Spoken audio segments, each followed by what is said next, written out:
Hi everyone.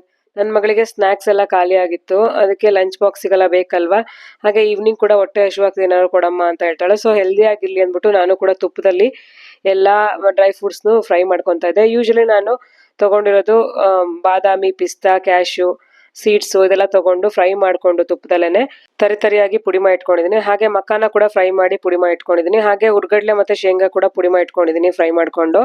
ಹಾಗೆ dry ಡೇಟ್ಸ್ನ ಕೂಡ fry ಮಾಡ್ಕೊಂಡು ಪುಡಿ ಮಾಡಿ ಇಟ್ಕೊಂಡಿದ್ದೀನಿ. ಹಾಗೆ ನಾನು ಕೊಬ್ಬರಿ ಕೂಡ ಪುಡಿ ಮಾಡಿ ಇಟ್ಕೊಂಡಿದ್ದೀನಿ. ಮತ್ತೆ ತುಪ್ಪದಲ್ಲೇ ನಾನು ದ್ರಾಕ್ಷಿ ಕೂಡ ಫ್ರೈ ಮಾಡಿ ಇಟ್ಕೊಂಡಿದ್ದೀನಿ. ಹಾಗೆ ಗಸಗಸೆ ಮತ್ತೆ ಏಲಕ್ಕಿ 1 ಕಪ್ ಆಗೋಷ್ಟು ಬೆಲ್ಲ ತಗೊಂಡಿದ್ದೀನಿ. ಹಾಗೆ ಎಲ್ಲ ಫ್ರೈ ಮಾಡಿ ಇಟ್ಕೊಂಡಿರೋದನ್ನ ನಾನು ಎತ್ತಿಟ್ಕೊಂಡಿದ್ದೆ, ಅಂದ್ರೆ ಶೇಂಗಾ ಬೀಜ, ಡ್ರೈ ಫ್ರೂಟ್ಸ್ ಎಲ್ಲ.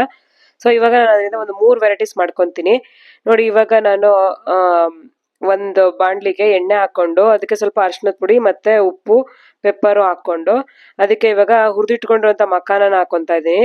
ಹಾಗೆ ನಾನು ಹುರಿದಿಟ್ಕೊಂಡಿರುವಂಥ ಡ್ರೈ ಫ್ರೂಟ್ಸು ಮತ್ತೆ ಶೇಂಗಾ ಬೀಜ, ಹುರ್ಗಡ್ಲೆ ಇದೆಲ್ಲ ಮಿಕ್ಸ್ ಮಾಡ್ಕೊತಾ ಇದ್ದೀನಿ. ಇದು ತುಂಬಾ ಚೆನ್ನಾಗಿರುತ್ತೆ. ಸಂಜೆ ಟೀ ಜೊತೆಗೆ ನಾವು ಕೂಡ ತಿನ್ಬೋದು. ತುಂಬಾನೇ ಟೇಸ್ಟಿಯಾಗಿ ಕೂಡ ಇರುತ್ತೆ, ಹಾಗೆ ಹೆಲ್ದಿಯಾಗಿ ಕೂಡ ಇರುತ್ತೆ. ತುಂಬಾನೇ ಟೇಸ್ಟಿಯಾಗಿರುತ್ತೆ.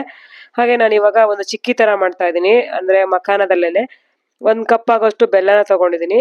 ಅದಕ್ಕೆ ಒಂದು ಅರ್ಧ ಕಪ್ ಆಗೋಷ್ಟು ನೀರನ್ನ ಹಾಕೊಂಡು ಫುಲ್ಲು ನಾವು ಪಾಕ ಬರ್ಸ್ಕೋಬೇಕು. ಅದಾದ ನಂತರ ಫ್ರೈ ಮಾಡಿ ಇಟ್ಕೊಂಡಿರೋಂಥ ಮಕಾನನ ಹಾಕೋಬೇಕು. ಚೆನ್ನಾಗಿ ಕ್ರಿಸ್ಪಿಯಾಗಿ ಫ್ರೈ ಆಗಿರ್ಬೇಕು ಮಕಾನ ನೋಡಿ. ಈ ತರ ಮಿಕ್ಸ್ ಮಾಡ್ಕೊಂಡು ಇವಾಗ ನಾನು ಪುಡಿ ಮಾಡಿ ಇಟ್ಕೊಂಡಿರೋಂಥ ಡ್ರೈ ಫ್ರೂಟ್ಸ್ ಪುಡಿನೆಲ್ಲ ಹಾಕೊತಾ ಇದ್ದೀನಿ. ಇದೆಲ್ಲ ಮಿಕ್ಸ್ ಮಾಡ್ಕೊಂಡ್ರೆ ಅದಕ್ಕೆಲ್ಲ ಅಂಟ್ಕೊಳತ್ತಲ್ವಾ, ತುಂಬಾ ಟೇಸ್ಟಿ ಆಗಿರುತ್ತೆ. ಚಿಕ್ಕಿ ತಿಂದಂಗೆ ಆಗುತ್ತೆ, ತುಂಬಾನೇ ಟೇಸ್ಟಿ ಆಗಿರುತ್ತೆ. ಹಾಗೆ ಉಳ್ದಂತ ಎಲ್ಲಾದು ಕೂಡ ಮಿಕ್ಸ್ ಮಾಡ್ಕೊಂಡು ನಾನು ಡ್ರೈ ಫ್ರೂಟ್ಸು, ಕೊಬ್ಬರಿ ಮತ್ತೆ ಎಲ್ಲಾ ಪುಡಿಗಳನ್ನು ಮಿಕ್ಸ್ ಮಾಡ್ಕೊಂಡು, ಹಾಗೆ ಸ್ವಲ್ಪ ನಾನು ಪಾಕ ಬರ್ಸಿಟ್ಕೊಂಡಿರೋಂಥ ಬೆಲ್ಲನ ಎತ್ತಿಟ್ಕೊಂಡಿದ್ದೆ, ಅದನ್ನು ಕೂಡ ಮಿಕ್ಸ್ ಮಾಡಿ ಉಂಡೆ ಕಟ್ಟಿಟ್ಕೊತಾ ಇದ್ದೀನಿ. ಇದು ಕೂಡ ರೆಡಿ ಆಗಿದೆ ನೋಡಿ. ಹೆಲ್ದಿ ಆಗಿರುವಂತಹ ಸ್ನ್ಯಾಕ್ಸ್ನ ಕೂಡ ಮಕ್ಕಳಿಗೆ ಈ ತರ ಬೇಗನೆ ಮಾಡಿ ಇಟ್ಕೋಬಹುದು. 3 ವೆರೈಟೀಸ್ ಆಗಿದೆ.